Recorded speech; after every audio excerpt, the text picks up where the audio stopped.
Can you tell us exactly how many new ICU beds were added with the 500 billion? If I must give you an honest answer, from that stage last year until now, the number is very low. Net in die staats- en privaat hospitale was daar 'n groot tekort geweest. En dis waarom dan die regering toe nog gesê het, maar nou goed, hulle gaan nou die vlak 5 inperking doen, want dit sou hulle dan die gesondheidsstelsel in gereedheid gebring het juis om dit te doen. So in other words, what you're saying is they've cost lives. But now tell me, what do you mean by active cases? Jou aktiewe gevalle is werk basies so dit word bepaal volgens die aantal aktiewe gevalle wat reg deur die land was. Daarvan af word dan afgetrek jou totale aantal sterkstes en dan jou totale aantal persone wat herstel het, en dit gee dan vir jou die aktiewe gevalle.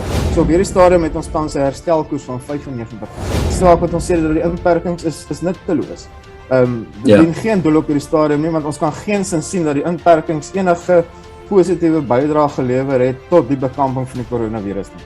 Inteendeel, ek dink dit het meer skade gemaak as goed op die inhoud. So what percentage of, let's say, the active cases currently 38,000, how many of those would be in hospital? No, that's difficult to say. We haven't received that numbers yet, so we don't know at this stage. But isn't that important for you as a portfolio committee to understand exactly how many are actually in hospital? When the government's been telling us that hospitals are full, is it because the whole hospital is full, or is it just that allocation that was made to COVID-19? And what percentage of hospital beds were allocated to COVID-19? Dit is nou die regering sê elke keer van die publieke hospitale is vol. Ja. En dit is hoekom ek toe in November laas jaar gesê het ons moet hierdie hospitale gaan besoek, want ek glo nie wat die ministerie vir my in elk geval sê oor van die hospitale is vol nie. Want dit is het ons al nou hoeveel keer agterkom, juis in die middel van vlak 3 nou, toe die syfers baie hoog was, het ons die hospitale nou gaan besoek in Pietermaritzburg, Durban en selfs hier in Gauteng ook. Ja. Ons was by Tembisa, Charlotte, Maseke wat toe was in elk geval, maar ons was by Kopanong Hospitaal, al die ander goede. Ek kan vir julle sê die sale was nie eintlik vol geweest. Het ons honderde miljarde rande se nuwe toerusting sien staan wat toegesluit is in lokaal, wat toegeken kon gewees het aan ander hospitale reg deur Gauteng, wat juis gesukkel het omdat hulle nie toerusting het nie. Ons vra elke keer die syfers van die ministerie aan. En dit vat maande voor die syfers by ons as portefeulje komitee uitkom. So ons sukkel om ons oorsigrol uit te oefen, maar ons doen dit tog in terme op die manier moontlik soos wat ons moontlik kan, omdat die grondwet dit van ons vereis as lede van die parlement. So in other words, what you're telling me is that currently we have a system where a committee, which is attached to the president, is making decisions based on overpopulation of beds and everything, and setting levels of lockdown with no information. What information are they using to set these levels? Is dat die portefeulje komitee van gesondheid het geen verteenwoordiging in die ministeriële advieskomitee nie. Nie een van ons LPs in daardie portefeulje komitee is verteenwoordigend op die ministeriële advieskomitee. Wat eintlik moes gebeur het, wat William McKenzie altyd aan die begin van laas jaar gedoen het. Oud-minister McKenzie het so aangegaan en dan hy dit al hoe minder en minder begin maak. Tot en met Oktober laas jaar, toe hy weer voor ons komitee verskyn en sê, maar hy gaan nou vanaand 'n regulasie voorstel vir die ministeriële advieskomitee, dat hy as minister van gesondheid alle mag moet hê. And what, as a portfolio committee, are you doing about the fact that we have a totalitarian system in place at the moment? Ons is VFPLUS van plus het ons laas jaar reeds tot die howe gewend om van die ramptoestand te stop en om van hom ontslae te raak. Die leier van die VFPLUS van plus, Dr. Pieter Groenewald, het ook 'n private members bill ingehandig by die parlement, wat die rampbestuurswet heeltemal so verander, en ons hoop daai wet gaan goedgekeur word, wat die totale mag wat die regering en die ministeriële advieskomitee tans in sy hande het, heeltemal gaan verwater, dat die parlement totale insaag in hierdie ramptoestand gaan. What is the Vryheids Front's outlook when it comes to the vaccine passport? Kom ek sê vir jou, ek het die regering reeds op 3 September in die media en die ministerie tydens 'n portefeulje komitee vergadering gewaarsku en gesê, paspoorte kan nie 'n eenrigtingstraat wees wat die regering wil inneem nie. Dit sal baie gevaarlik wees om dit te doen. Jy kan nie verwag dat 'n man kom by 'n rugbystadium soos Loftus Die ene het sy inenting gekry, hy laat hom toe, maar die ander man wat net so groot ondersteuning is, het nou nie sy inenting gehad nie, op grond van sy eie vrye keuse wat hy uitgeoefen het. Ons moet nie dit uit die oog uitverloor nie. Sy eie vrye keuse wat hy uitgevoer het, en jy wil hom nie toelaat. Maar die ou wat nie sy inenting gehad het, dink jy natuurlik toelaat op grond van 'n COVID-19 toets, negatiewe toets, wat nie ouer as 72 ure is nie, wat hy kan lewe. Ek meen, dit sal net meer as regverdig wees om dit te doen. Dieselfde met restaurante, fliekteaters ensovoorts. At what Ons cost? standpunt is ook At what Ja, at wel, whose stand- cost though? At whose cost? Because you're talking about a rapid test costing you 400 rand. So, I mean, you're talking about undue pressure being put on a person financially again, because every time he wants to go to a major event, or as we saw that happened in Zimbabwe, wants to go to church, or, you know, any of the, I mean, the guy's basically going to go for this 400 rand test each and every second day. And let's admit it, it's a test that's already been shown to give false positives and false negatives and all these sort of things. I mean, dis 'n baie moeilike situasie. Jy gaan nie 'n wen-wenbare oplossing kry vir beide kante nie. Ons kan dit maar vergeet. Elke persoon moet die vrye keuse gegee word om die enstof te neem of om dit nie te neem nie. Niemand kan gedwing word om dit te neem, en niemand kan gedwing word om dit ook nie te neem. Ek sien hier's 'n baie lelike ding wat tans in ons gemeenskappe begin ontstaan, en dit is nou mense wat ingeënt is teenoor mense wat nie ingeënt is nie, en die twee gryp na mekaar. as the Vryheidsfront, are you aware of the permutation that are taking place in the rest of the world? Ons sê vir jou, ons is VFPLUS sal enige aksie teenstaan, soos wat ons sedert die begin van die inperkings gedoen het. Wat ons nog steeds doen, wat ons sien 'n negatiewe uitwerking nie net op die bevolking van Suid-Afrika gaan hê, maar ook op Suid-Afrika as geheel gaan hê. Ons het gesien, dis waarom ek vir die minister gewaarsku het, want ons sê, jy gaan groot opstande veroorsaak as jy dit wel gaan doen. Enige ding wat 'n regering misbruik, is natuurlik kan lei tot 'n skending van menseregte, en daarvoor moet ons baie versigtig wees. Why is the vaccine being touted as the only solution? Dis moeilik om te sê, maar ek dink nie die enstof is die enigste bekamping van die virus nie. Ek dink tog, soos ek gesê het, alles moontlik moet gedoen word om hierdie ding uit te roei. En wetenskaplikes in die wêreld het binne 9 maande gekom met 'n tipe van 'n enstof en gesê, maar goed, kom ons trial and error nou, ons kyk hoe gaan die ding uitspeel. En ek dink die hele wêreld is tans proefkonyne. Exactly what you're saying there. We're guinea pigs at the moment. Yeah. Yet now the government wants to force vaccines by saying you have to have a vaccine passport. I mean, we seem to be pushed in a direction by a small little group of people, because it is a small group of people that are currently making the decisions. It's a committee that sits next to the presidency that is currently making these decisions. And we're being pushed by the small little group of people to take something that is still being tested, because I mean, even the vaccines that have gotten full approval now have gotten full approval subject to testing when it comes to myocarditis and all these sort of things. As ons die regering was, kan ek nou vir jou sê, sou dit regtig nie so uitgespeel het. Dis ieder en elk van ons moet tog doen wat ons kan doen om verandering teweeg te bring, en elke bietjie help.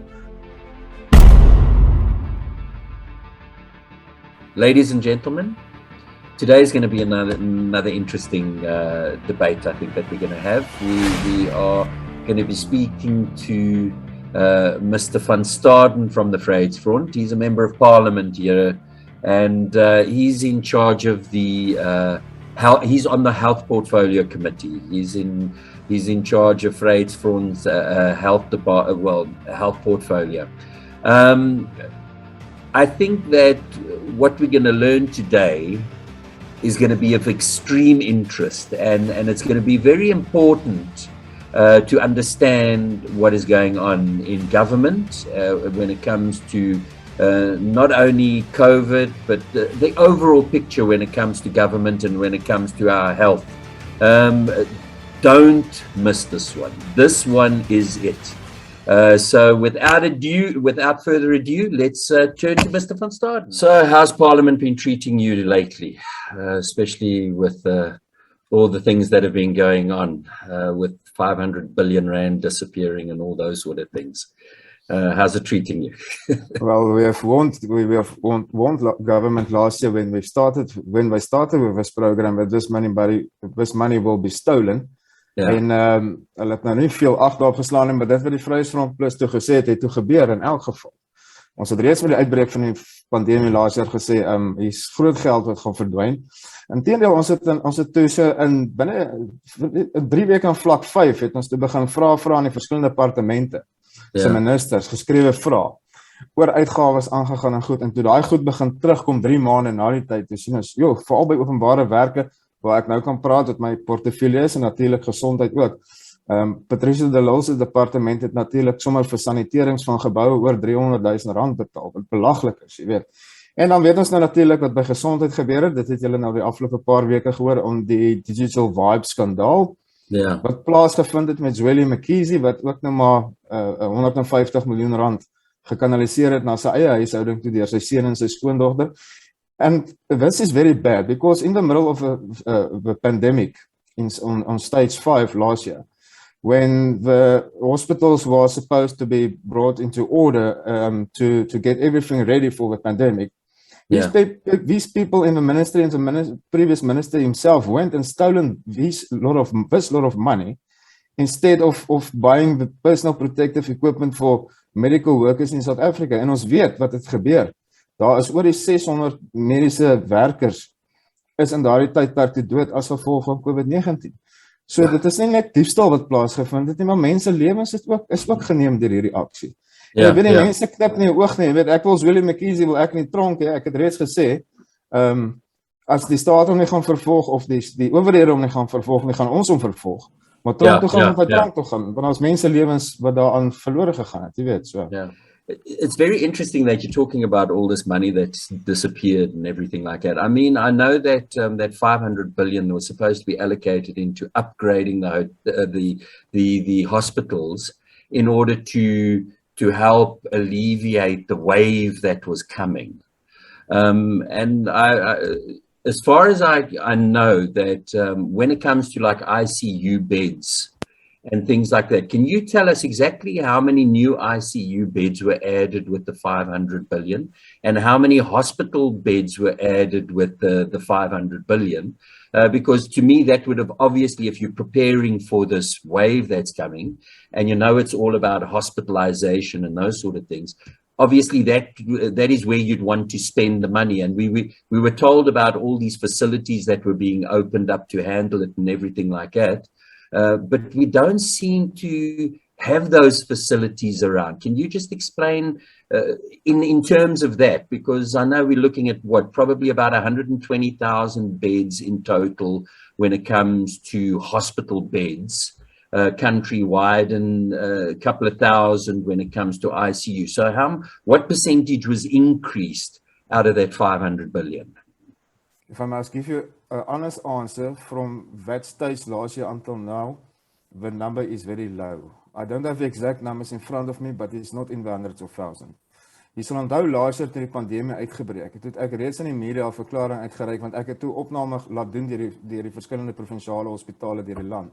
En daar het ons toe gesê ons te groot tekort aan mediese toerusting, intensiewe sorg eenhede beddens en algemene sale beddens. En dan praat ek nie eens van die ander sorgeenhede in verskillende hospitale. Dis net in die staats- en private hospitale was daar 'n groot tekort gewees. En dis waarom dan die regering toe nog gesê het, maar nou goed, hulle gaan nou die vlak 5 inperking doen, want dit sou hulle dan die gesondheidsstelsel in gereedheid gebring het juis om dit te doen. Om die nodige beddens in te kry, die nodige persoonlike beskermende toerusting in te kry, die nodige ventilators in te kry, suurstofmasjiene, al daai tipe van goed. Ek kan nou vir julle sê wat ons wel gedoen het in Julie, Julie laas jaar, in die middel van vlak 5, het ons as komiteelede toe gesê, maar ons wil al hierdie veldhospitale waarvan daar gepraat word, wil ons toe nou gaan besoek. Goed, ek moet sê die veldhospitaal in Kaapstad wat ek toe gaan besoek het, was baie goed ingerig geweest. Inteendeel toe ons aan stap, toe hulle besig om die laaste paar beddens in te sit. Dit was alles splinternuwe toerusting. Dit was, how can you say, state of the art, the best in the world that I have ever seen. En die beddens het, ek dink, dat was seker wat, hy kon, ek dink, amper 10,000 mense plus kon daai fasiliteit hanteer. Goed, alles was splinternuut daar gewees. Maar nou kom jy toe in 'n plek soos Gauteng en Natal, dan kom jy by die veldhospitaal en as jy sien hier by die skougrond in Pretoria daar 'n paar tente gestaan. By die Steve Biko Hospitaal in Pretoria het 'n paar tente in die parkeerarea gestaan. En daar was eintlik toerusting gewees en jy kon sien die arme mediese personeel van daai plekke het rondgeskarrel om te werk waarmee met dit wat hulle het. So that was a big problem. So if I have spent these millions of rands on the right things, billions, which I have said we would have done, then we wouldn't have had a problem in the first case in South Africa, according to the coronavirus pandemic. So in other words, what you're saying is they've cost lives, because we know that, especially in this last wave, we've ended up with a lot of shortages when it comes to ventilators and all those sort of things. Maar dit was deurgaans deur die hele pandemie. Vanaf die inperkings laas jaar begin het tot en met vandag. Is daar nog steeds 'n tekort aan suurstof, ventilators ensovoorts. Ons voel dit nie nou so erg nie, want ons aktiewe gevalle van gisteraand het maar gestaan op 38,000. Ons sit tans met 'n herstelkoers van 95%. Ek meen ons sit maar vandag 809 nuwe gevalle. So die stelsel is nie nou op hierdie oomblik onder druk nie. Maar ons het gesien toe die derde golf so 3-4 maande terug uitgebreek het, toe was daar maar 'n bietjie druk op van hierdie staatshospitale gewees. Jy moet weet, ons portefeulje komitee is tans besig om alle staatshospitale en klinieke reg deur Suid-Afrika te besoek. Ons het nog so 5 provinsies om te doen. Ons was laas maand in Pietermaritzburg gewees, in Durban by daai hospitale daar, en ek kan vir julle sê, daai mense trek swaar, al is ons nie in 'n hoë vlak aktiewe gevalle koers in die pandemie, trek hulle nog steeds baie swaar. So as ons weer 'n positiwiteitskoers moet ingaan in 'n hoë aktiewe gevalle, soos aan die begin van laas jaar, of selfs soos toe hierdie derde golf 4 maande terug uitgebreek het, waar in Gauteng alleen 100,000 aktiewe gevalle was, dan kan ek vir julle sê, gaan ons weer dieselfde probleme sien, as wat ons laas jaar in die hospitale beleef het. But now tell me, what do you mean by active cases? Because the statistics I gave you earlier, around 120,000 beds when it comes to private and public sector hospitals, that's normal beds, and 2,786 ICU beds. What do you mean by active cases? You must remember you have positive cases. In total, since the start of the pandemic, it was 2.9 million. And then you have your daily active cases. Your active cases is your cases, which is the 2.9 million total. Ekskuus, ek gaan nou oorslaan Afrikaans. Die 2.9 miljoen infeksies is die totale infeksies sedert die uitbreek van die COVID-19 pandemie in Suid-Afrika. Ja. Die so 38 die ouens wat positief getoets het as hulle almal wat positief getoets het, al is jy nou gesond, jy is getoets, jy is op die databasis, dis 2.9 miljoen. Dis relatief min in die res van die wêreld. Ek meen ons weet die Amerikaners en die Britte en die Italianers het gekreun onder die coronavirus se getalle. Suid-Afrika is ons nog relatief min en totaal het ons nou maar 2.9 miljoen infeksies gehad. Maar as ons praat infeksies, dan praat ons van mense wat, soos jy gesê het, hulle het positief getoets en party van hulle het huis toe gegaan en 3 dae later was hulle beter en hulle het aangegaan met hulle lewe. Of wel hulle moes isoleer vir 14 dae en daai soort goed is, maar hulle het hulle self gesond gemaak en hulle het aangegaan met hulle lewens. Is dit korrek? 100% korrek. So dit is die totale. Nou praat jy van active cases. What are those? 2.9. Ja. We're talking 5% of the population basically. Jou aktiewe gevalle werk basies so, dit word bepaal volgens die aantal aktiewe gevalle wat reg deur die land was. Daarvan af word dan afgetrek jou totale aantal sterftes en dan jou totale aantal persone wat herstel het, en dit gee dan vir jou die aktiewe gevalle wat tans aan die gang is. So mense moet hulle nie vaskyk teen die 2.9 miljoen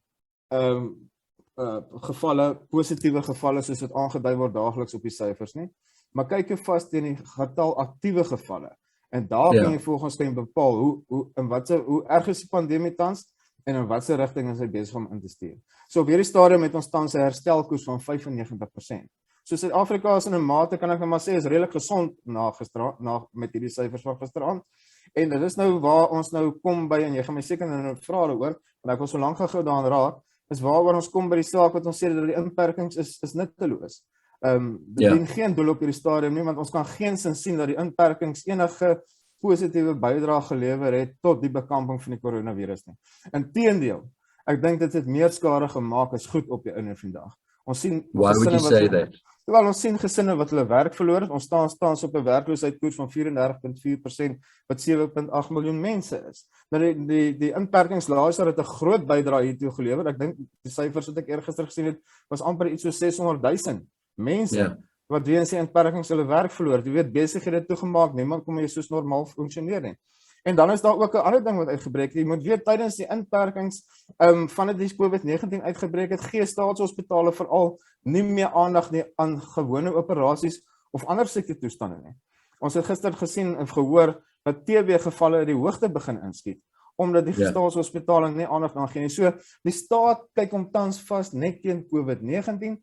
Hy gee glad nie meer aandag aan enige ander mediese toestande nie, en dit skep groot probleme. En ons het ook gesien van die begin af dat inperkings het ook in 'n mate gelei dan as gevolg van hierdie mense, 'n klomp mense wat hulle werk verloor het, gelei tot hongersnood. Dit het sielkundige impakte gehad, en ons kinders het veral baie swaar getrek oor. En daar was oproepe reg deur die wêreld gewees om inperkings te staak, want dit het geen positiewe bydrae gelewer tot die bekamping van die coronavirus nie. Inteendeel, soos ek nou gesê het, maar net dinge vererger.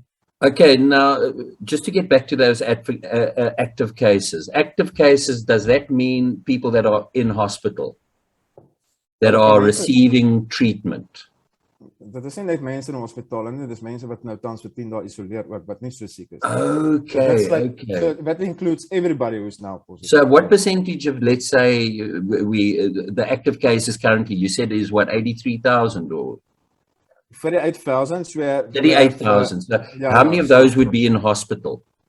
No, that's difficult to say. We haven't received that numbers yet, so we don't know at this stage. But isn't that important for you as a portfolio committee to understand exactly how many are actually in hospital? When it comes to the hospitals and the hospital beds and all those environments, we have a situation where we know there's about 2,786 ICU beds in the country.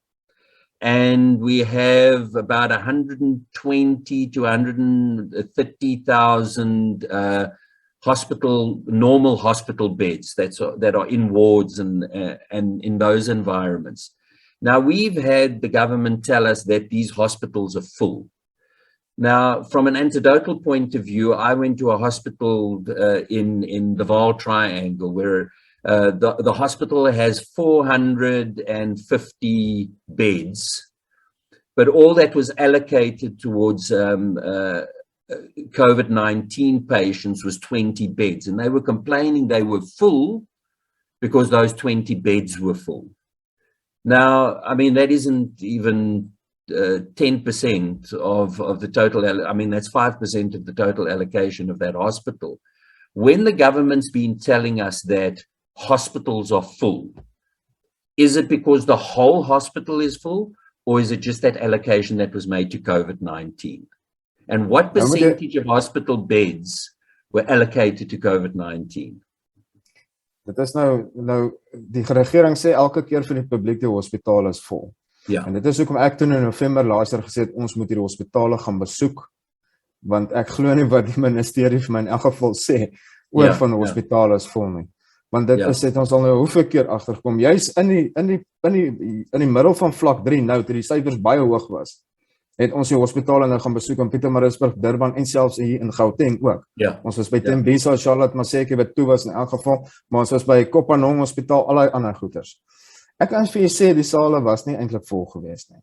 Dit was relatief, die COVID-sale wat in hierdie staatshospitaal ingerig is nie honderde duisende beddens wat daar staan nie. Ja. Ek dink as daar by Kopanong byvoorbeeld was daar 'n klein COVID-saaltjie gewees. Ek dink as daar 50 pasiënte in was dit baie gewees, want dit is hoe groot hulle COVID-19 eenheid is. Ja. Inteendeel, is so gesien het ek het 'n verklaring uitgereik by daai selfde hospitaal. Het ons honderde miljarde rande se nuwe toerusting sien staan wat toegesluit is in lokaal wat toegeken kon gewees het aan ander hospitale reg deur Gauteng wat juist gesukkel het, omdat hulle nie toerusting het nie. So kom ek sê nou, om die vraag te antwoord is dit baie eenvoudig, dit wat die regering aan die begin deurgegee het, van hospitale is oorvol, dit kon dalk gewees het in die eerste week van vlak 1, ons weet nie, want niemand was by enige van die hospitale gewees nie, maar ek kan vir sê, die veldhospitale wat ons in vlak 5 besoek het, en van die staatshospitale wat ons in vlak 5 besoek het, was nie so vol gewees, as wat daar deurgegee was nie. So, jy het nou vir my gevra van, hoeveel is daar van die aantal beddens en goed, ons vra elke keer die syfers van die ministerie aan, en dit vat maande voor die syfers by ons as portefeulje komitee uitkom, so ons sukkel om ons oorsigrol uit te oefen, maar ons doen dit tog in terme op die manier moontlik soos wat ons moontlik kan, omdat die grondwet dit van ons vereis, as lede van die parlement. So ons moet dit doen, ons kan nie dit nie doen nie. So ons doen dit so ver moontlik as wat ons kan, maar om inligting uit die ministerie te kry, vat hulle nog hulle tydjie by ons uit te kom, en dan as die syfers by ons uitkom, dan is dit 2-3 maande oud, en die goed is eintlik nie meer van enige waarde te aanstel. So in other words, what you're telling me is that currently we have a system where a committee, which is attached to the president, is making decisions based on overpopulation of beds and everything, and setting levels of lockdown with no information, because if the ministry can't give you that information in 3 months, then what information is that committee, that emergency committee, utilizing in order to set our levels of lockdown? Because if they don't know how many beds are open or how many beds are closed or any of that information, because every time you ask the ministry of that, it takes them 3 months to come back to you, what information are they using to set these levels? Ons as portefeulje komitee van gesondheid, dit is nou waar die sleg ding inkom. Die ministeriële advieskomitee gaan na die kabinet toe en hulle bepaal wat moet gebeur, wat se inperking op watter tyd, en daar sit nou groot mediese en wetenskaplikes ensovoorts. Die sleg ding van hierdie hele organogram, of soos ek dit nou maar so kan doen, is dat die portefeulje komitee van gesondheid het geen verteenwoordiging in die ministeriële advieskomitee nie. Nie een van ons LP's in daardie portefeulje komitee is verteenwoordigend op die ministeriële advieskomitee nie. So die ministeriële advieskomitee bestaan uit die president, die adjunkt-president, lede van al die kabinetslede, en dan natuurlik, soos gesê, sekere wetenskaplikes en sekere medici, en dan die minister en die adjunkt-minister van gesondheid. So wat basis dan nou gebeur? Wat eintlik moes gebeur het, wat William McKenzie altyd aan die begin van laser gedoen het, is voordat hy 'n besluit neem na die ministeriële advieskomitee, of 'n aanbeveling, het hy ten minste na die portefeulje komitee toe gekom, en het gesê, dit is wat ek wil aanbeveel aan die ministeriële advieskomitee, wat dink julle daarvan? En dan het gewoonlik op ewige debatte uitgeloop, waar ek gewoonlik goed teengestaan het, onder andere die inperkings. Het ek na 3 weke gesê, maar ons kan nie voortgaan met die inperkings, die ding moet onmiddellik staak. En dit is waar jy sal onthou, die Vryheidsfront Plus toe ook om gewend het tot die howe, om die inperkings in Suid-Afrika te staak, en ander partye daarna gevolg, as gevolg van die probleme wat dit veroorsaak het. En oud-minister McKenzie het so aangegaan, en dan hy dit al hoe minder en minder begin maak. Tot en met Oktober laas jaar, toe hy weer voor ons komitee verskyn en sê, maar hy gaan nou vanaand 'n regulasie voorstel vir die ministeriële advieskomitee, dat hy as minister van gesondheid alle mag moet hê, om inperkings in enige distrik aan te kondig, wanneer dit hom goed pas en op enige tydsduur. Tot ek gesê, jy gaan dit nie doen nie. Want sodra jy dit doen, gaan jy groot moeilikheid in die land veroorsaak, en jy gaan groot opstande veroorsaak. Nou goed, hy het dit nie gedoen nie, hy het hom baie vererg na die vergadering, en dis waar dit geëindig het. Hy het nog nooit weer, toe daarna die portefeulje komitee genader, om enige insette te kry nie. So sodra die ANC begin teenkanting kry, van enige kant af, dan maak hulle daai hekkie toe, en hulle gaan aan, soos wat hulle aangaan op die stadium. Ek moet ook sê, have they not reached that level in any case? I mean, because if you think about it, the committee that's busy advising the presidency, I mean, it is a totalitarian system, because nobody's held to account. There is no information given as to why they're making these decisions, except to say that, oh, because the hospitals are full, or but you yourself have now pointed out to us that the hospitals aren't full. And what, as a portfolio committee, are you doing about the fact that we have a totalitarian system in place at the moment, because there's no accountability and there's no proof that any of this is true, because you went to those hospitals and they're not full.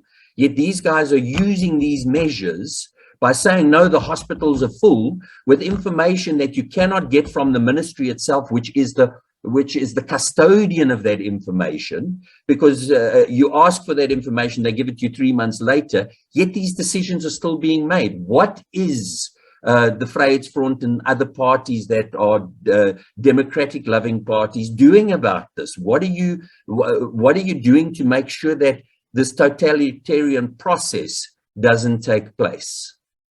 Dis wat ek vind, nou gesê, ons as VFPLUS het ons laaste reeds tot die howe gewen, om van die ramptoestand te stop en om van hom ontslae te raak. Die leier van die VFPLUS, Dr. Pieter Groenewald, het ook 'n private members bill ingehandig by die parlement, wat die rampbestuurswet heeltemal so verander, en ons hoop daai wet gaan goedgekeur word, wat die totale mag wat die regering en die ministeriële advieskomitee tans in sy hande het, heeltemal gaan verwater, dat die parlement totale insaag in die ramptoestand moet hê. Jy moet onthou, 'n noodtoestand en 'n ramptoestand is twee verskillende dinge. Heeltemal anders, ja. 'n noodtoestand volgens die grondwet, as hy afgekondig was, kan die president hom nie soos hy nou elke 15 dae maak net extend nie, of verleng nie. Die parlement moet dan 'n sitting neem en 'n stemming daaroor uitrig. Die ramptoestand wat ons nou, die Disaster Management Act, wat ons nou onder is, maak nie voorsiening vir so iets nie. So dit is die probleem, die ANC kan basies maak net wat hy wil. So dit is die, en in die portefeulje komitee van gesondheid ook, en ek dink vir my ander kollegas in die ander portefeulje komitees ook, ons beklei daagliks teen hierdie ramptoestand waarin ons tans is. So dit is die ANC misbruik tans hierdie ramptoestand om te maak wat hy wil. En dit is besig om lelike gevolge in te bring. So ja, ons doen wat ons kan as party om van die ramptoestand ontslae te raak. So ons was in die howe, die uitspraak word voorbehou. Dis die ongelukkigheid. Ons is dan, die leier van die VFPLUS, Dr. Pieter Groenewald, het 'n private wetsontwerp ingedien.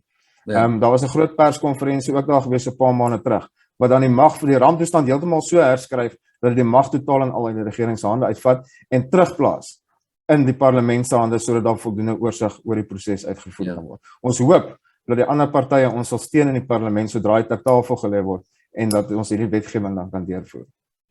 But we know when it comes to private bills, I mean, there hasn't really been effective processes when it comes to private bills, especially anything that might go against the ANC's power base and the ANC's control of the processes. So we know that that's probably not going to be looked at as a feasible process, because the ANC doesn't want to change the power they have at the moment.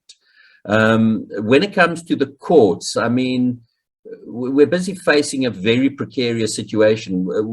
When it comes to the courts, have you found a sympathetic ear in the courts, or are you a bit worried about that process there as well?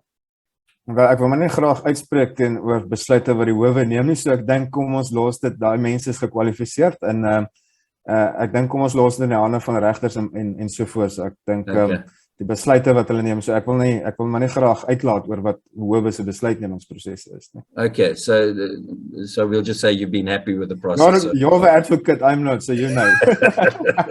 Well, luckily, any decision is subject to critique and everything like that. Luckily, that's part of the legal process. We can change precedents when we feel that it has been unjustly done. It's called reviews and appeals, all those sort of things. Okay, now moving forward, you know, we're now heading into a situation where the president has just announced vaccine passports and those sort of things. What is the Vryheidsfront's outlook when it comes to the vaccine passport? Kom ek sê vir jou, ek het die regering reeds op 3 September in die media en die ministerie tydens 'n portefeulje komitee vergadering gewaarsku en gesê enstofpaspoorte kan nie 'n eenrigtingstraat wees wat die regering wil inneem nie. Dit sal baie gevaarlik wees om dit te doen. My reaksie aan hom was volg geweest. Jy kan nie verwag dat 'n man kom by 'n rugby stadion soos Loftus. Die ene het sy inenting gekry, hy laat hom toe, maar die ander man wat net so groot ondersteuning is, het nou nie sy inenting gehad nie, op grond van sy eie vrye keuse. wat hy uitgeoefen het. Ons moenie dit uit die oog uitverloor nie. Sy eie vrye keuse wat hy uitgevoer het, en jy wil hom nie toelaat nie. My pleidooi aan die minister van gesondheid was, en dit lyk vir my tog, hulle gaan in daardie rigting beweeg, maar ons moet nou maar kyk as die enstofpaspoorte nou, ek sien hulle sê, dit sal vanmiddag begin deurkom. Dit moenie 'n eenrigtingstraat wees nie, jy moet die ou toelaat, wat natuurlik sy inenting gehad het, want dit was sy keuse geweest, maar die ou wat nie sy inenting gehad het, moet jy natuurlik toelaat op grond van 'n COVID-19 toets, negatiewe toets, wat nie ouer as 72 uur is nie, wat hy kan lewer. Ek meen, dit sal net meer as regverdig wees, om dit te doen. Dieselfde met restaurante, vliegteaters, ensovoorts. Ek meen, as baie mense wat eerder elke 72 uur, voordat hy loftes toe wil gaan, eerder 'n COVID-toets sal doen, om te kan bewys uit 'n negatiewe uitslag, as wat hy die inenting gaan neem. So dis 'n balansering wat uitgevoer moet word, teen die wat dit wil doen, en die wat dit nie wil doen. At what cost? At what cost though? At whose cost? Because you're talking about a rapid test costing you 400 Rand. So, I mean, you're talking about undue pressure being put on a person financially again, because every time he wants to go to a major event, or as we saw that happened in Zimbabwe, wants to go to church, or, you know, any of the, I mean, the guy's basically going to go for this 400 Rand test each and every second day. And let's admit it, it's a test that's already been shown to give false positives and false negatives and all these sort of things. I mean, the CDC has already indicated that the first year and a half's tests were actually redundant because they were done wrong, and it was showing everything as positive. So how do we use that as a mechanism and a financial penalty for a person and call that an even playing field? Dis 'n baie moeilike situasie. Jy gaan nie 'n wen-wenbare oplossing kry vir beide kante nie. Ons kan dit maar vergeet. So jy gaan verloor aan beide kante toe. So wat ek besig was om te sê is die feit van die saak is die volgende. Elke persoon moet die vrye keuse gegee word om die enstof te neem of om dit nie te neem. Niemand kan gedwing word om dit te neem, en niemand kan gedwing word om dit ook nie te neem nie. Ek sien hier's 'n baie lelike ding wat tans in ons gemeenskappe begin ontstaan, en dit is nou mense wat ingeënt is teenoor mense wat nie ingeënt is nie, en die twee gryp na mekaar. Dit moet nie so wees nie. Dit is totaal en al onnodig om te doen. Die vryheid van keuse is daar. En natuurlik, as jy ook dan gaan kyk na artikel 12 van die grondwet, dat dan vir jou baie duidelik sê, en ek gaan vir jou aanhaal in Engels, wat sê freedom and security of a person. Section 1E says, not to be treated or punished in a cruel, inhuman or degrading way. And section 12(2)B and C, what states, to give security and control over their body. So it says, section 2 says, everybody has a right to bodily and physiological integrity, which includes the right to make decisions concerning reproduction, and very important, B, to security in and control over the body, and C, not to be subjected to medical or scientific experiments without the informed consent. So ek dink die regering is vandag in 'n baie moeilike situasie. Hy kan nie die inenting sommer afdwing nie, want hy gaan 'n groot opstand in hierdie land veroorsaak, en ek het dit vir minister Pala 2 weke terug ook gesê. Want die eerste persoon wat in 'n landelike gebied in 'n winkel instap, en hy kan nie sy kos gaan koop nie, want hy het nie bewys van 'n inenting wat hy gekry het nie. Kan ek nou vir u sê, gaan hy daardie winkel brand? Dit is wat gaan gebeur. Dis die realiteit wat ons in die gesig moet staar. Dit gaan lei tot groot opstande in Suid-Afrika. So wat ek nou wou gesê, dis 'n baie moeilike balanseertoertjie. U vra nou teen wie se koste? Ongelukkig, ek dink die ou wat dan loftes toe wil gaan daardie koste sekerlik nou maar moet dra. Om te kan bewys hy is negatief. Aan die ander kant moet ek ook vir u sê, ons het verskriklik baie navraag gekry die afgelope 2 maande deur my kantoor, van mense van die publiek wat kom aanklop en gevra het, maar hoe kan ons hierdie inentingspaspoorte kry? Want hulle werk in die buiteland, en soos jy weet, Brittanje wil self nie die mense toelaat op ons inentingskaarte nie, want hulle sê die goed is nie voldoende nie, enige ou kan hy inentingskaart kry en uitskryf, wat ons verstaan kan wat gebeur maar in Suid-Afrika, selfs soos met die COVID-toetse. Hulle vervals die goeders. En dis daarom wat Brittanje ons nog op die rooi lys gehou het, as gevolg van die goed. So as die elektroniese COVID-paspoorte dan nou uitkom, dan is daar 'n bietjie meer in 'n mate van kontrole. oor die goed deur die buitelandse regerings ook. So ons het geweldig met baie Suid-Afrikaners wat in die buiteland werk wat tans nie kan gaan nie omdat die entstowwe nog nie in Suid-Afrika geloods was nie. So wat ek my antwoord aan jou is, dis baie moeilik om te balanseer en hoe gaan ons dit doen? Hoe gaan die regering dit doen? Want aan die een kant forceer jy goed af, gaan jy moeilikheid kry. Aan die ander kant stel jy nie goed in nie, kry jy weer moeilikheid van die buiteland af. En hoe balanseer jy die ding? Ek dink dit is 'n baie moeilike situasie waar ons in Suid-Afrika tans sit, maar ons is Vryheidsfront Plus sê jy kan nie goed afdoen op mense nie. Hulle moet hulle eie vrye keuse uitoefen om dit te doen of om dit nie te doen nie. En dit sal jammer wees as die regering gaan sê, maar ek gaan vir jou mediese hulp weier omdat jy nie geënt is nie. Dit is nog 'n ander probleem. Gaan kyk na artikel 27 van die grondwet wat vir jou baie duidelik sê, no one may be refused emergency medical treatment. Correct. So dit sal 'n groot skending van menseregte in die eerste plek wees en grondwetlike regte van Suid-Afrikaners. Indien enige iets afgedwing word op hulle deur 'n regering of enige privaat instansie wat hierdie goed wil afforceer. So daar moet 'n vryheid van keuse op hierdie But you see, our human rights have been violated from the beginning when it comes to this. The fact that we haven't been given the relevant information as to why these restrictions, because the first reason for putting these restrictions in was to get the hospitals ready. That was the reason given. And that was the premise that was created for these, for the whole lockdown and all these sort of things, was to get hospitals ready to flatten the curve. I don't know if you remember that whole, this is to flatten the curve, to flatten the curve, to flatten the curve. Exactly. Now, all we've seen since then, we haven't seen hospitals prepared. We know that the field hospitals aren't full because, I mean, I've got a field hospital just up the road here from me at Air Force Gymnasium, and not a single soul has ever utilized those facilities, not one, in the 2 years that those facilities have been there. And the whole premise has now all of a sudden changed because, first of all, it was all about the hospitalization. Now it's all about the number of infections. Now you've told us that the number of infections are irrelevant because we know that 99.8% of people that get infected have minor to no symptoms at the end of the day. And there's a very small portion of that population, of the total population, that is actually dying from this. I've also been informed that because the whole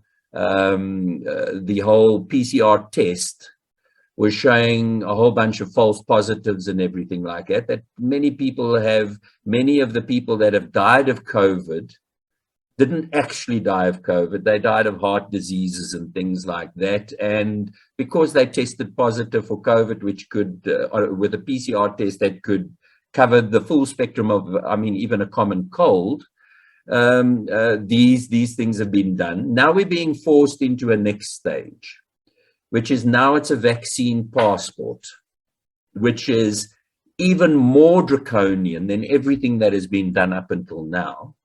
Because a vaccine passport, it now basically becomes restrictive of your right of freedom of movement. You don't even need a lockdown anymore then, because now you're restricting freedom of movement blanket wise. I mean, for you to enter in any public space, because we see now with the masks, for you to enter a public space, you have to wear a mask. Now, for you to enter a public space, we know that the law is going to come that says you need a vaccine passport. We've seen in England and places like that vaccine passport is not restricted to the vaccine. It's got way more information on it. It's got your full medical information. It's got your social standing. It's got your criminal record and all those things. In Canada, they've gone so far as to say the vaccine passport will be your driver's license and everything like that. Is this where we are heading in South Africa? And is the Vryheidsfront guarding against this?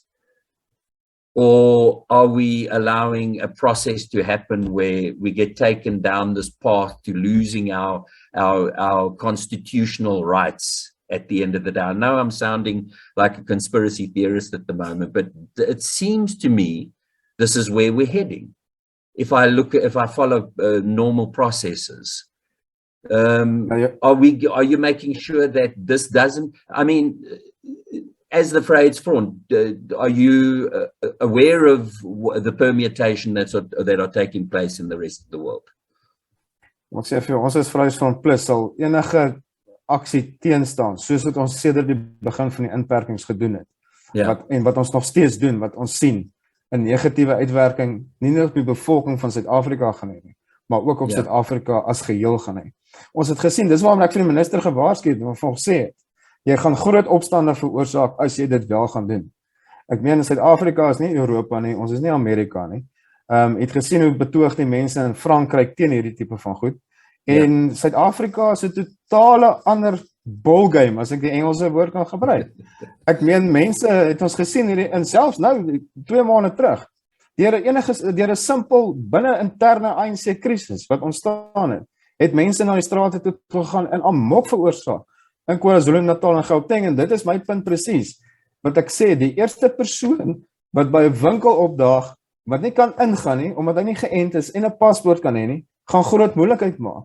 Dis hoekom ek sê, hierdie ding moet baie mooi gebalanseer word, en baie mooi uitgevoer word, en hulle moet eintlik dink, voordat hulle so iets implementeer. Ja, soos ek nou gesê, daar is mense wat in die buiteland werk, wat dit moet hê, want die buitelandse regerings vereis dit. Ja. Maar ek moet nou vir sê, soos ek hoor wat restaurantgroepe nou al gesê het, wat hulle sê, hulle gaan dit nie instel by hulle restaurante nie, want hulle het gedurende die inperkings vanaf laas jaar te veel geld verloor. So ek dink nie hierdie poging van die regering gaan enigstens suksesvol wees in ons land nie. Ek dink net, jy weet Suid-Afrikaners, ons is baie hardik was, ons kan baie maak ons rug styf en sê, ons gaan dit nie doen nie, dan doen ons dit nie. En ek dink dit gaan so groot sukses in Suid-Afrika wees. Ek dink die regering rol nou net hierdie ou goedjies uit, en jy weet in elk geval, alles wat die regering uitrol, voer hy eintlik geen oorsig kompleet daaroor uit nie. Ja. Hy kan dit nie polisieer in elk geval nie, want hy het in eerste plek nie die mannekrag in die polisie om dit te polisieer nie, of in die weermag nie. Enige wette in hierdie land kan nie gepolisieer word nie. Ja. So ek dink in ons land gaan dit tog so groot effek hê nie. Ek dink waar dit nou ons het gesien in Europa wat gebeur het, soos ek nou gesê het, groot opstande reeds daarteen. In Brittanje groot opstande reeds daarteen. En ek dink in Amerika was daar ook groot opstande reeds daarteen gewees. Het gesien wat in New York gebeur het, eensklaps het in die New York Times berig, maskers is nou weg, word nie meer gebruik nie. En wat gebeur toe? Hulle gevalle skiet die hoogte in. Die president kon nog af, hy bring die maskers terug in New York, en daar was chaos in die strate gewees. Ja. So mense, ek dink nie mense gaan hulle meer so maklik vang soos wat laas jaar gebeur het nie. Jy sê 100% reg. Die inperkings was 'n groot skending van menseregte gewees, en ek het dit laas jaar in die parlement gesê ook. Hierso by Augustus maand se kant. Ek sit met 'n artikel voor my. By VFPLUS Philip van Staden said the biggest violation of human rights which had taken place since the start of the pandemic was the lack of provisions to healthcare workers and the Disaster Management Act itself. Ja. So dit is, en natuurlik dan maar enige ding wat 'n regering misbruik, is natuurlik kan lei tot 'n skending van menseregte, en daarvoor moet ons baie versigtig wees. Dis wat ek sê, dis wat ek vir die minister gesê het, gaan kyk baie mooi na artikel 12 en artikel 27 van die grondwet, alvorens julle hierdie goed gaan afforceer. Maar soos ek nou sê, ek dink in die privaat, ek hoor, daar is sekere privaat sektore, wat wel sê vir hulle werkers, voor jy op my terrein kom, wys jou inentingssertifikaat, en daar's klaar hofsaake besig daar in plaas te vind. Jy weet, daar's 'n groep, 'n burgerregte groep, wat ek nie naam van genoem nie, wat onmiddellik gespring het, wat honderde duisende werkers verteenwoordig het en 'n hofbevel gekry het, en daai hofbevel het ook gesê, elke persoon met die vrye keuse gegaan word om in te ent of nie in te ent nie, en dan natuurlik 'n negatiewe toets te lewer. En daai maatskappy het verloor. Hulle moes die regskoste ook nog dra. Ek dink dit was een van vele regsaksies wat ons gaan sien in hierdie verband. Richard, ek dink jy weet self, jy wat in die legal world beweeg in Suid-Afrika, ek dink jy weet meer as ek, hoeveel gevalle hofsaake is op pad, juist rondom net hierdie ding. En ek dink die regering gaan van vasloop in elk geval. As hy nie die ding mooi gaan balanseer, en ek weet nie hoe gaan hy dit doen nie, gaan hy hom verseker vasloop. teen baie groot goeders. Maar soos ek sê, daar's mense wat dit dood eenvoudig net nie gaan implementeer nie. Ek dink daar's maatskappye wat bietjie gaan geleide maak in die privaat sektor se kant wat sê, ja, ons sal dit doen, maar of hulle dit werklik gaan doen, ons sal maar kyk en sien. En hoe hulle dit gaan beheer, sal interessant wees om te sien, ook op die einde van die dag. Look, I know that you're not on the Labour portfolio, but you know, we've seen a lot of those incidences when it comes to employers now, because government very cleverly kind of gave the indication to employers that they have a responsibility to force vaccination. And I mean, we saw Discovery now say that by January, all their workers have to be vaccinated or they're going to fire them. Now, we know that undue influence that an employer has over an employee when it comes to work, and especially at a time like this where we've had a pandemic that has devastated the labor force. Where does the Vryheidsfront see themselves in those situations? Are they going to actively fight against these employers, or what stance are you going to take on these matters? Die Vryheidsfront Plus sal enige meganisme, hoe kan ek sê, beveg wat ons sien, wat gaan lei tot totale chaos en algehele wanorde in Suid-Afrika. En dit doen ons al reeds. Ja, hulle was baie, die minister van Arbeid was baie slim geweest om daai tipe van regulasies uit te bring. Maar soos ek nou gesê het, onthou daar's menseregte. Ons mense het regte en dit is vervat in ons grondwet en ek wil nie daar bly hamer nie. Ek dink daardie 2 artikels van die grondwet vat dit baie mooi saam. Ja, om te sê jy kan nie net 'n persoon dwing om enigiets te doen nie. Ek gee nie om wat die arbeidsregulasies sê nie. Ek dink daai was 'n poging van die regering geweest wat mense op hulle agtervoete gaan bring en sê, "O ja, maar ons gaan nou skrik, ons gaan dit nou doen." Ek dink daai was 'n fout geweest. Ek dink nie dit gaan so suksesvol wees nie en ons is Vryheidsfront Plus. So soos ek sê, sal enige meganisme wat deur die regering uitgereik word of uitgevaardig word, wat skade wil berokken, eerstens aan die ekonomie, tweedens aan die burgers van die land en derdens aan die land self, sal ons met hand in hand beveg en ek dink ons het ons al bewys. Die afgelope jaar sien dit die inperkings bewys is dat ons dit wel doen en wel gedoen het en nog steeds doen. So ja, uit die aard van die saak sal ons dit beveg, maar soos ek nou vir jou gesê het, daar's baie hofsaake op pad in terme van hierdie tipe van arbeidsregulasies. Ek dink nie dit gaan ook suksesvol wees nie. Ek dink ons gaan baie vinnig. Ek kan nou vir sê, sodra hierdie paspoort vanmiddag dalk nog uitgerol word, kan ons al reeds môre begin sien hofsaake begin plaasvind in die howe van Suid-Afrika. Het sal interessant wees om te sien wat die uitsprake van die howe in terme hiervan gewees en hoe die verskillende partye gaan argumenteer. Maar ek hoop en vertrou tog op die einde van die dag dat howe 'n positiewe uitspraak sal lewer in terme om mense se menseregte te beskerm en dat nie enigiets net afgedwing kan word nie. Ek dink die regering het laas jaar met die inperkings wat hy begin het 'n groot flater begaan. Deur in eerste plek nie die gesondheidstelsel in gereedheid te gekry het soos wat hy gesê het hy gaan doen in die openbare gesondheidssektor nie. En hy basies nou maar in my oë gebruik hy elke 15 dae, extend hy maar net die ramptoestand en hy misbruik die ramptoestand om te sê maar my hospitale is nog nie gereed nie. Daarom het ek nog elke maand die ramptoestand. Jy weet, dit is wat ek begin dink wat besig is om te gebeur. Maar die feit van die saak is die openbare hospitale in hierdie land sal nooit gereed wees vir 'n pandemie soos COVID-19. Ons moet baie mooi onthou, al wat COVID-19 eintlik gedoen het laas jaar. Hy het vir ons al die gebreke in die openbare gesondheidstelsel baie mooi uitgelig wat daar was en nog steeds is. En wat hy gedoen het, is dat die laaste bietjie suurstof uitgewurg uit die openbare gesondheidstelsel uit. Daar is nie meer 'n openbare gesondheidstelsel nie. Ek sê ek het die afgelope 2 weke oralste waar ek gaan deur die land, waar ek mense besoek en toespreek, wat ek praat oor gesondheid, het ek reeds gesê, ons sal van voor af moet begin, maar daar is nie meer 'n gesondheidstelsel nie. En die nasionale gesondheidsversekering, as hierdie regering dink, dit gaan die towerstafie wees wat alles baie mooi gaan regmaak, het ek baie slegte nuus vir hulle, want die NGV gaan nie 'n slag in hierdie poging nie. Ons sal heeltemal van voor af moet begin in 'n openbare gesondheidstelsel en jy kan nie as 'n regering die private gesondheidstelsel wil nasionaliseer deur 'n wetgewing soos die nasionale gesondheidsversekering te wil instel om te sê maar ek gryp nou aan die kant om aan hierdie kant te probeer herstel nie. Vergeet dit gaan nooit werk nie. Dit kan nie slaag nie, dit gaan nie gebeur nie. Jy gaan alles totaal en al vernietig, soos wat die openbare sektor reeds vernietig het, gaan die private sektor ook vernietig. Okay, now when it comes to the vaccine, why is the vaccine being touted as the only solution? Because, I mean, many people are using this and saying, this is the magic one. But we see now in places like Israel and England that, I mean, they're talking about fourth jabs already, you know, to boosters and all these sort of things. And now, as the Vryheidsfront, I know that you've encouraged people to go for the jab, and I know that it's your opinion on the jab. But when you start seeing the fact that we're going into these boosters, and it looks like the population is going to have to get a new injection every 6 months in order to boost, and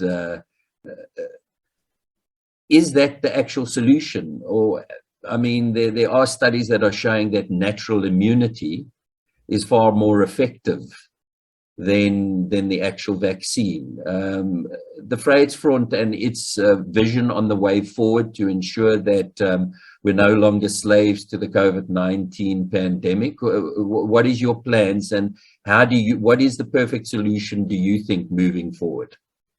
I think you understand it wrongly, Richard. We have never encouraged anybody to go and take a vaccine. We've said from the beginning, you have a choice of freedom. It's your choice to go and take it, or your choice not to take it. So no one can be forced, like I said earlier, if you understand me correctly. So that is wat ons uitgangspunt van die begin af is.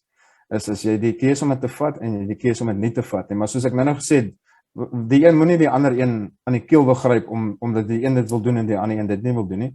Dit is jou vryheid van keuse. Ons kan nie sê die regering skend menseregte deur te sê maar jy moet dit doen, maar ons gryp mekaar hier buite aan die kele as die een dit wil doen en die ander een dit nie wil doen nie.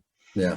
Ek dink nie inentings is die enigste oplossing teenoor die bekamping of selfs die uitroei van COVID-19, maar ons moet onthou, alles moontlik moet in terme van die wetenskap en die mediese wêreld gedoen word om tog van hierdie virus ontslae te raak. Ons kan nie so aangaan soos dit ons aangaan nie.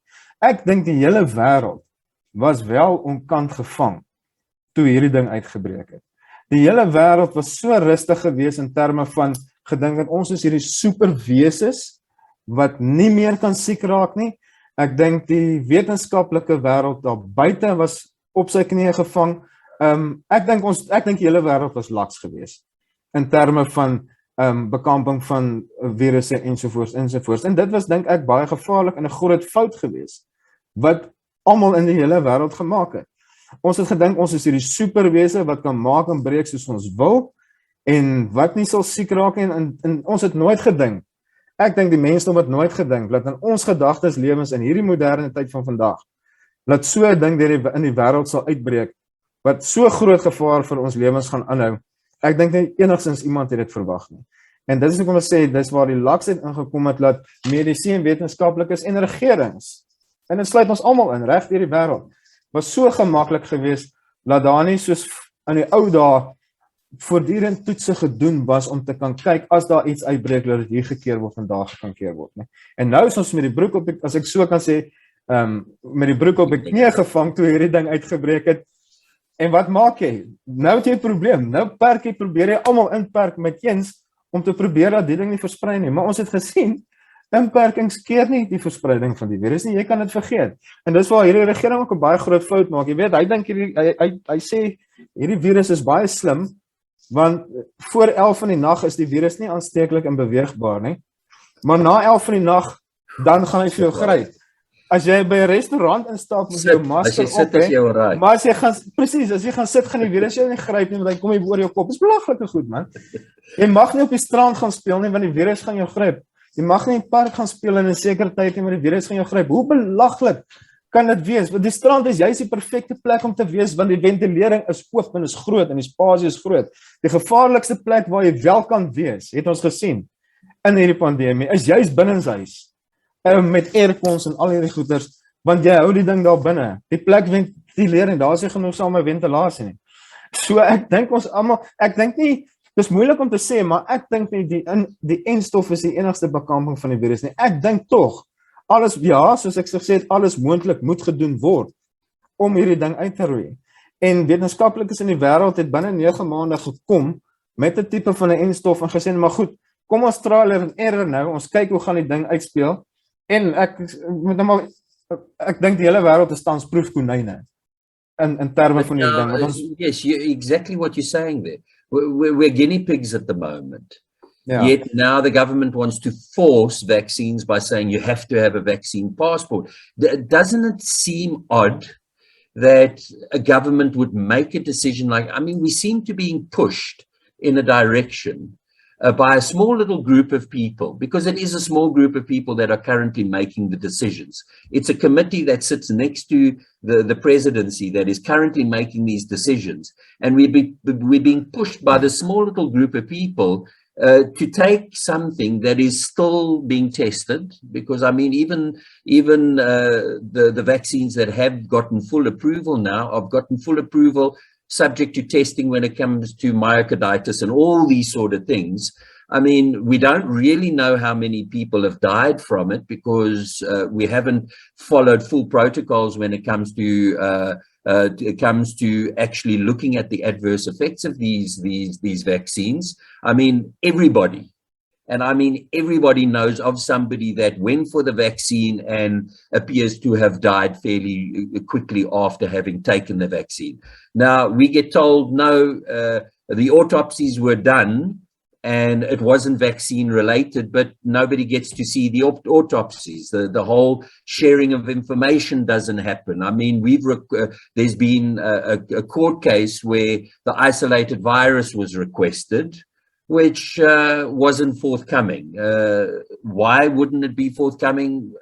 Only the government knows, because the government was asked for it. So what's going on in government, you being government now, that is making these sort of decisions, and that's allowing these sort of decisions to be made, and that seems to be just systematically moving in a direction to force us into taking these vaccines, because whether it's the employer telling you have to take it, or the government saying you're going to need a passport, that's all forcing people to take this vaccine. As ons die regering was, kan ek nou vir jou sê, sou dit regtig nie so uitgespeel het. So Nee, ek hoor jou en ek verstaan dit. Ek vra net van 'n persoon wat daar in die middel van dit sit. Ja. I mean, wat gaan aan? Die mense om jou, praat hulle daaroor, of is it just business as usual? Dis wat ek vir jou vroeër aan die begin gesê het, ons as portefeulje komitee van gesondheid. Ja. Is so in die donker in terme van die goeders. Jy sal onthou, ek het Februarie hierdie jaar in die parlement gevra, wat is die enstofprogram? Bestaan daar 'n enstofprogram en hoe gaan hy verloop? Ja. En ek was op televisie ook op gewees in terme van daai toespraak wat in die parlement gehou het.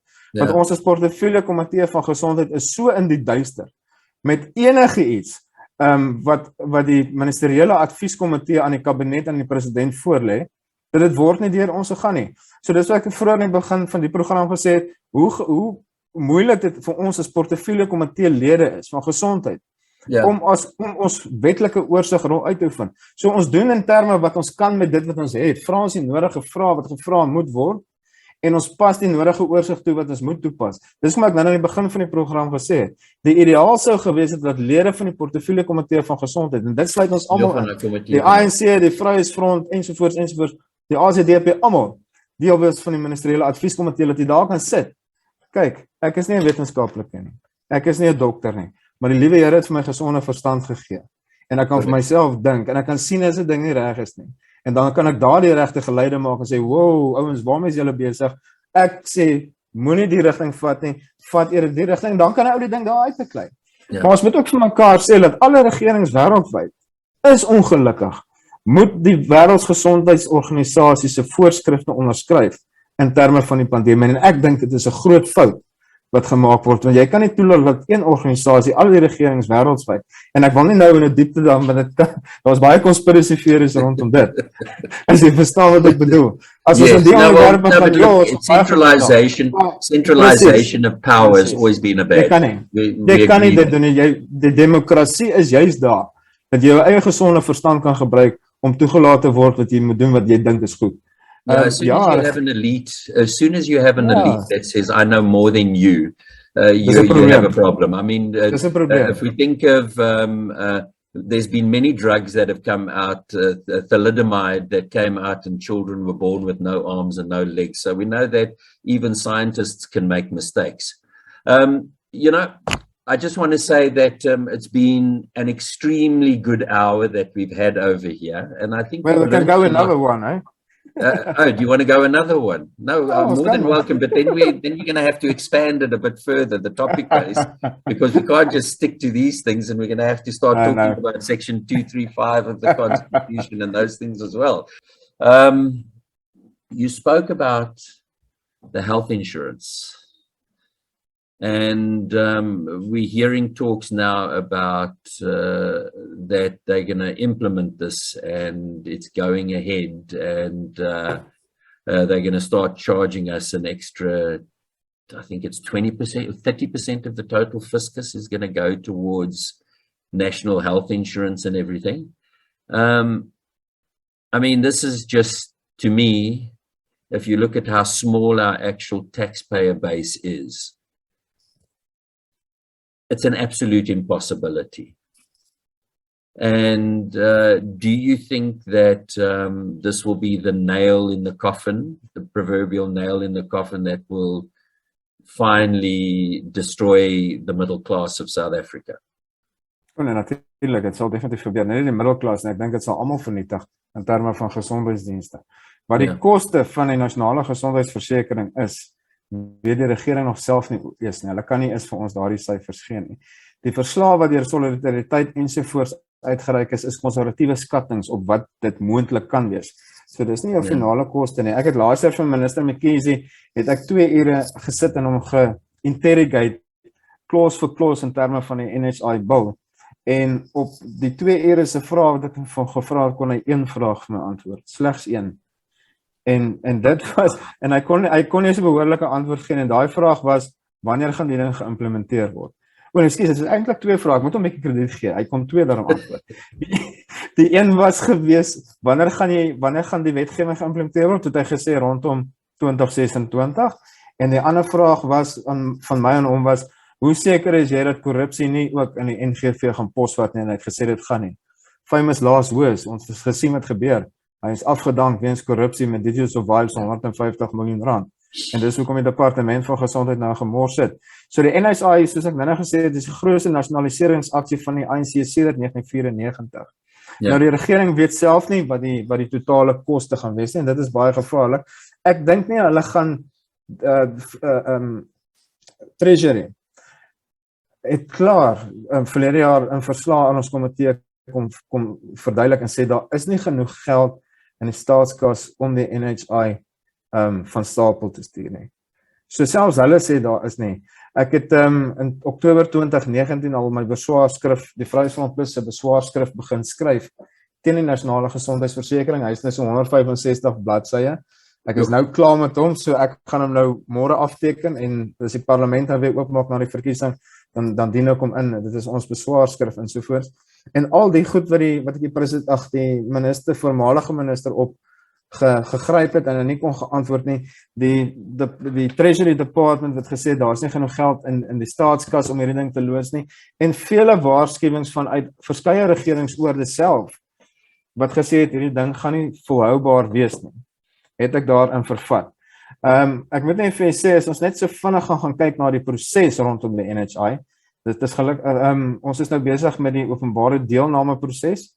Ons komitee was die hele land vol gewees en het openbare verhore gehou oor al die tipe van goed in al die gebiede, maar die ANC is maar slim met hierdie proses.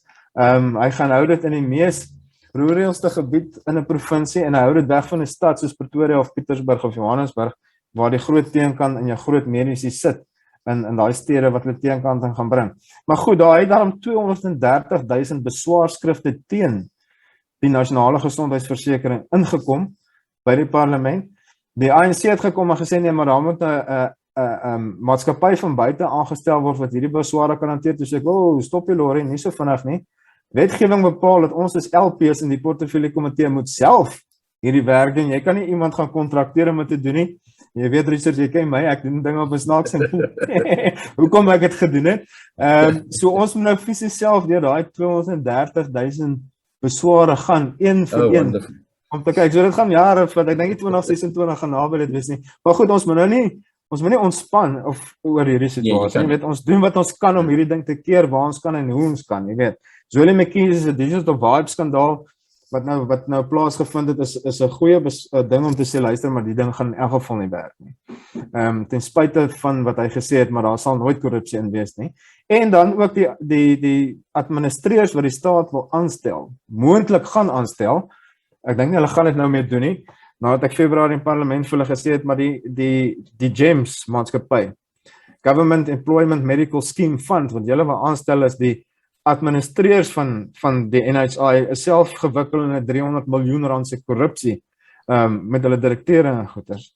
So daar het hulle nou 'n bietjie besef, hier's 'n bietjie moeilikheid en goeders. En dan nou staan 'n ander maatskappye wat my bietjie bekommerd maak, wat ek nou nie name wil noem nie, wat wel dit lyk vir my asof hulle alles in hulle mag doen om hierdie ding te ondersteun. En dit is vir my skrikwekkend, want ek kan nie verstaan dat mense nou nog nie kan besef wat se lelike gevolge die nasionale gesondheidsversekering vir Suid-Afrika gaan hê nie. Ek meen, as ek net een ding vir jou kan noem, as jy bietjie gaan kyk na daai wetgewing, jy kan gaan kyk op YouTube, daar's 'n video wat ek laas jaar gelons het op YouTube, wat ek praat oor die NHI, en ek dink is 1 uur en 40 minute wat ek hom vat regdeur, om presies te sê, die gevare uit te lig, ensovoorts. As jy kan, gaan kyk hom, hy is op die Vryheidsfront se YouTube, Philip van Staden en nasionale gesondheidsversekering, gaan kyk hom gerus. Ek wil net een ding daar uitlig, en dit is wat die mense nie verstaan nie. Is daar gaan basies 'n paneel die wet maak voorsiening vir 'n paneel wat geskep gaan word. Ek dink is uit 24 mense in totaal wat gaan bestaan, wat gaan besluit oor jou siektetoestand in Suid-Afrika en oor watter dokter jy mag gaan besoek. Dis skrikwekkend, ouens. Yes, die mense besef nie wat hulle voorinlaat, jy weet. Nou moet 24 ouens om 'n tafel gaan sit en besluit oor 60 miljoen mense oor watter dokter hulle mag gaan besoek, waar die dokter geleë is, wanneer hulle hom mag gaan besoek. Ek meen, dit is belaglik. Dit is totaal en al 'n sosialistiese ding waarop ons afstuur. Jy kan nie so werk nie. So met ander woorde, as jy voor die dokter toe gaan, moet daai dokter eers geregistreer wees op 'n stelsel by die staat. En 'n dokter wat nie daarop geregistreer is nie, mag geen pasiënte sien. Hoegenaamd nie. En jy sal onthou, daar so 2 maande terug het die regering probeer om 'n regulasie ongesiens gepubliseer te kry in die staatskoerant. Ek dink solidariteit is nou in die hof, juist om die ding te stop. En dit is ook maar 'n vorm van om uiting te gee aan die nasionale gesondheidsversekering. En natuurlik die ramptoestand ook, soos ons nou oor van gepraat het, is ook maar om uiting te gee aan die nasionale gesondheidsversekering, jy weet. En selfs met die entstowwe ook, die aankoop, die berging en die verspreiding van die entstowwe. Jy sal weet, ek het aan die begin van die jaar vir die regering gesê, jy kan nie die proses alleen hanteer nie. Jy moet die privaat sektor toelaat om dit te doen, want jy is in die middel van 'n pandemie. Jy as 'n staat kan nie eers jou openbare gesondheid hanteer nie. Nou wil jy die entstowwe aankoop. Jy wil hom self reguleer, jy wil hom self berg en jy wil hom self versprei. En ons het gesien wat 'n groot gemors was dit hier van Julie maand, Februarie hierdie jaar toe die entstowwe begin uitrol het. Hy kan nou nog nie sy syfers kry nie. So hy deur daai proses het hy probeer om die pandemie te misbruik om uiting te gee aan die uitrol van die nasionale gesondheidsversekering. Ek wil net terugkom by die punt van die regulasies wat hy toe so ongesiens wat publiseer het in die staatskoerant, dit was nou nog met easy geweest, was die mediese sertifikate wat in dokters uitgereik moet word in terme van hul praktyke. Ek meen, dis 'n belaglike ding, jy sal dink is belaglik, maar daai regulasie sê as hierdie dokter nie hierdie mediese sertifikaat het nie, kan hy nie hierdie sekere tipe medisyne op sy perseel huisves nie. Hy kan nie beddens in sy spreekkamer hê as dit nie volgens daai voorskrifte is nie, ensovoorts. Ek gaan nie verder gaan nie, want ek sien jou hare rys al klaar van die van daai net. Gelukkig kan ons daai registriksie en jy het ook jy soos ek, jy sien. En gelukkig kan ons daardie ding toe nou, omdat hy die regte proses gevolg 'n bietjie op die agterding gekry het, maar dit is so skelm hulle is. En ek het toe 'n beroep in die media op alle mediese in Suid-Afrika gedoen en gesê, maak ons parlementêre ouens se hande sterker. Al moet jy nou, man, ek weet dis makliker gesê as gedaan. Maar mediese in hierdie land moet elke dag kyk wat in die staatskoerant aangaan. Ek het 'n ouetjie in my kantoor wat 24/7 365 net dit doen. Hy sit elke dag en hy hou die staatskoerant dop, juis omdat hierdie ding gebeur het.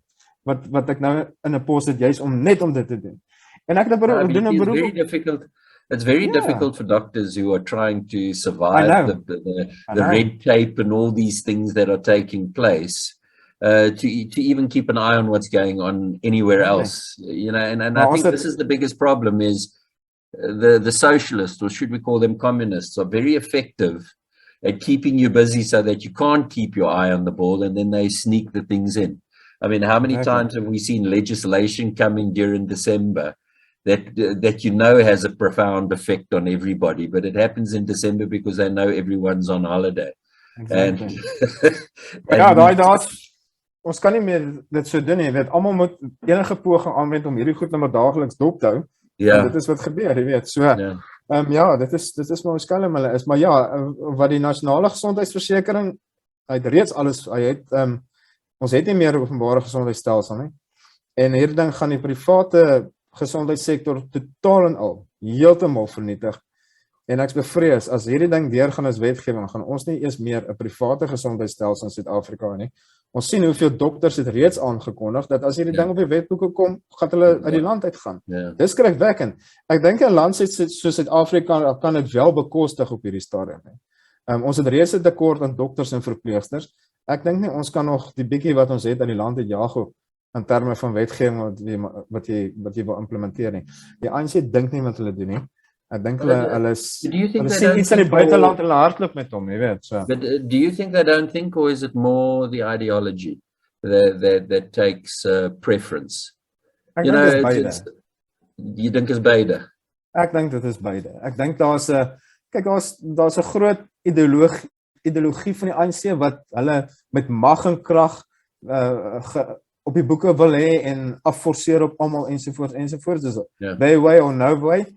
Ja. En dan is daar 'n mate ook van incompetensie. Ek dink daar's baie mense wat nie bevoeg is nie. Kom ek sê vir jou Richard, jy weet hoe ons in die raad was en dit is ongelukkig nou nog so. Dat daar van ons kollegas was wat nie eens geweet het hoe om 'n laptop aan te skakel nie. Dis skrikwekkend. Maar daai persoon wil wetgewing skryf. Ek dink ongelukkig het ons nou maar demokraties bestel. Jy kan nie sê die ou mag nie daar dien en daai ou mag nie daar dien nie. Ek meen dit is enige persoon se keuse om te staan.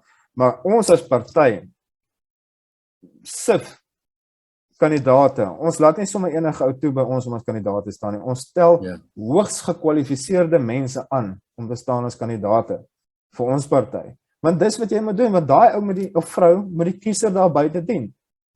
En as hy net die kwalifikasies het om dit te doen of om dit te kan doen nie, dan is dit 'n probleem.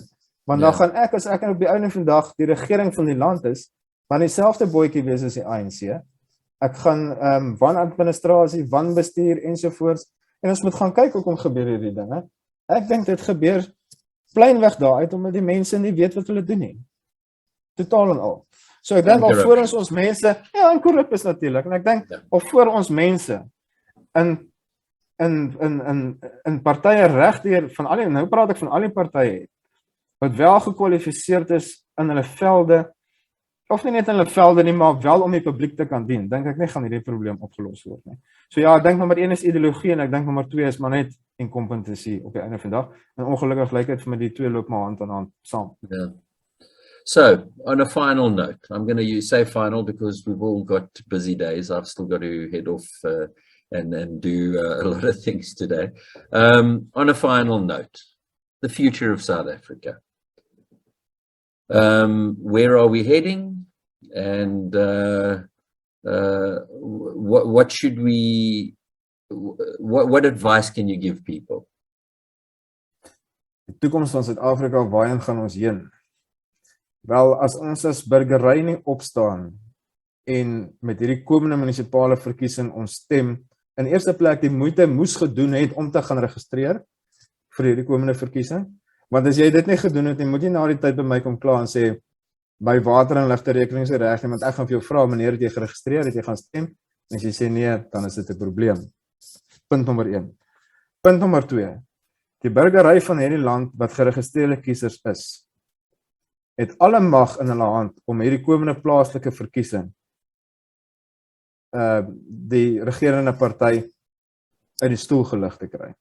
Ek dink tog, dit is 'n belangrike wapen wat die burgery het, en maak gebruik van daardie geleentheid, om net 'n paar uur of 'n paar minute in 'n tou te gaan staan om daardie kruisie te gaan trek teen die regering wat tans in die stoel is. Want as ons nie hierdie geleenthede gebruik maak om dit te doen nie, kan ons nie klaar nie. Want as jy wegbly van die stembus, weet ons, maak jy in terme van die kiesstelsel wat ons het, maak jy die ANC tog maar sterker en jy hou hom in bewind. En dan is dit 'n probleem, want dan is jy nie deel van die oplossing, jy is deel van die probleem. So my beroep is, gaan trek jou kruisie op 1 November en trek hom teen die ANC en staan op. Kom ons staan saam en staan op, staan saam en kom ons wees saam sterk om die regering aan te vat op einde dag. Help my en help my party wat die Vryheidsfront Plus is om jou as die burgery van die land te help. Maak my hande sterker, maak die Vryheidsfront Plus se hande sterker, want as jy dit nie doen nie, kan ek nie beklei daar binne, soos wat ons al reeds beklei teen die ANC, om vir jou 'n positiewe toekoms te skep nie. Die dag wanneer ons dit doen, wanneer ons opstaan, saam staan en saam sterk is, dan gaan ons 'n positiewe toekoms vir ons skep. So ek sien tog 'n positiewe toekoms wat wel gaan uitspeel. Ek is 'n persoon wat realisties is en ek kan sien die mense in hierdie land is op 'n mate is hulle maar siek en sat vir al die korrupsie, wanadministrasie en wanbestuur en diefstal, blaatante diefstal wat tans in hierdie land aan die gang is. En ek glo en ek vertrou dat die burgery sal op 1 November in hulle massas na die stembusse gaan beweeg om hierdie ouens uit die stoele te kry. En ek dink as jy jou kruisie wil trek vir die Vryheidsfront Plus, doen dit asseblief, want ons doen wat ons sê en ons maak nie net beloftes nie. En jy ken my, en jy ken my party, jy weet jy ken ons al 'n hele paar jaar. Ons vat vas en ons vat sterk. So dit is my boodskap in Suid-Afrika. Die belangrikste is, bring jou stem uit op 1 November en bring dit vir die Vryheidsfront Plus uit en maak ons sterker. Thank you, Mr. van Staden. It's been an absolute pleasure. It's been a great conversation. I think that we still have a battle to fight, and I think we have a battle to fight against certain forces, and I think that that communism and liberalism are some of those forces that we have to keep an eye on and that we have to fight against, because I think at the end of the day, those are the things that are hurting us the most. But thank you very much for having answered our request for this interview, and I hope you have a wonderful day further, and good luck with the elections. Dankie vir jou, Richard, vir al die werk wat jy al deur die jare doen. Ek weet nie of Koot weet nie, maar jy is 'n man wat ook hard agter die skerms besig is in terme van hierdie tipe van dinge. So vir jou ook baie dankie.